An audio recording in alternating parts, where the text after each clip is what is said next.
Aujourd'hui, on vous propose un essai un petit peu particulier. C'est une vraie confiserie. C'est une voiture plaisir, en tout cas plaisir des yeux, avec cette Morgane Plus 6. Plaisir des yeux parce que, comme vous pouvez le voir, il y a un capital sympathie évident, immédiat, énorme, qui fait tourner toutes les têtes. Mais ne vous y trompez pas, malgré ce look des années 30, c'est une voiture qui est tout à fait moderne. Elle vient de sortir en 2019 avec un nouveau châssis. Alors à ce sujet, je vais tout de suite casser le mythe. Il n'y a pas de châssis en bois, il y a un petit peu de bois, mais l'essentiel de la structure est en aluminium.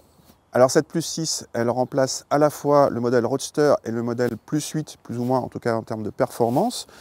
Elle utilise pour ce faire le 6 cylindres en ligne turbo des BMW Z4 ou Toyota Supra, associé à une boîte automatique à 8 rapports. Vous voyez, c'est ultra moderne. Du coup, on a une voiture qui est donnée pour moins de 1100 kg et qui fait quand même 340 chevaux. Donc pour le plaisir de conduite, a priori, ça devrait être là. Au passage, c'est la première Morgane à utiliser un moteur turbo. Et à l'intérieur, il y a aussi des premières pour l'histoire de Morgane. Je vous emmène voir ça tout de suite. L'intérieur de cette Morgane est, comme on peut se l'imaginer, d'un habitacle des années 30, tendu de cuir et orné de bois avec une qualité de finition soignée. Bon d'accord, il y a aussi du plastique et quelques concessions à la modernité, comme ce petit écran en face du conducteur, ou ce levier de vitesse en provenance directe de chez BMW. Et c'est la première fois qu'une Morgane se dote d'un allumage automatique des feux. Attention quand même, on ne va pas trop loin dans la modernité, à part l'ABS, il n'y a aucune assistance à la conduite, pas d'antipatinage et encore moins de SP. Et aucun airbag non plus, malgré un volant qui pourrait laisser penser le contraire. Mais bonne nouvelle, cette Plus 6 offre une position de conduite tout à fait normale, avec même un volant réglable en hauteur, et un espace à bord correct, ce qui n'a pas toujours été le cas dans la marque. Tout n'est pas parfait quand même, les 3 petits essuie-glaces n'essuient pas très bien, et la rétrovision n'est pas au top, surtout quand la capote manuelle est relevée, avec sa lunette arrière en plexiglas non dégivrable. A noter qu'à part l'espace derrière les sièges, il n'y a pas de coffre, sauf si vous mettez une valise sur le porte-bagages, et devant le conducteur, le très long capot nécessite un temps d'adaptation dans la circulation. Allez, au volant de cette Morgane Plus 6, comme d'habitude, je vous fais profiter du son du moteur.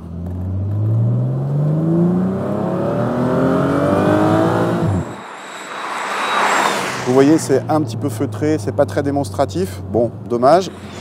Par contre, ça pousse. Alors, comme je vous l'ai dit, 340 chevaux pour 1100 kg forcément. Morgane annonce 4 secondes 2 pour le 0 à 100. C'est moins que le BMW Z4 équipé du même moteur. Et pour cause, il y aurait, selon les constructeurs, 400 kg d'écart entre les deux voitures. Donc le fait est que oui, ça pousse très très fort, ça relance très fort. Même quand on est à haute vitesse, ça relance bien. Mais en fait, la surprise, c'est que cet engin, dès qu'on commence à aller un petit peu vite, on s'aperçoit qu'il est réglé très souple en suspension, trop souple en suspension pour attaquer. C'est un engin de balade. Alors ça se voit à plusieurs choses. Donc d'une part aux suspensions, on a des mouvements de caisse qui nuisent évidemment à la précision. On a une direction qui est agréablement assistée, mais un petit peu trop démultipliée pour une conduite sportive. Le freinage, il est efficace, mais dans la sensation, il y a une attaque, il faut aller très loin dans la pédale pour commencer à sentir le mordant. C'est pas forcément très rassurant quand on va vite. Autre élément qui n'incite pas à attaquer, il n'y a pas d'autobloquant à l'arrière, ce qui limite forcément les velléités sportives. Bref, c'est pas un engin d'attaque, c'est un engin de balade, mais alors de balade très stylé. Vient le moment délicat, comme après un bon repas dans un restaurant, l'addition. Elle est salée puisque la Plus 6 hors option monte à 103 800 €. Ça fait cher la balade, d'autant qu'un Z4 M40i vaut 35 000 € de moins, avec plus d'efficacité certes, mais beaucoup moins de charme. Pour un look plus ou moins proche, on peut citer les Caterham, nettement moins chères et plus sportives en châssis, les Donkervoort, beaucoup plus chères et plus radicales, ou encore les Westfield à moins de 40 000 €, mais avec une carrosserie en plastique. Toutes ces voitures, Morgane comprises, sont surtout des coups de cœur et ne constituent évidemment pas un achat rationnel.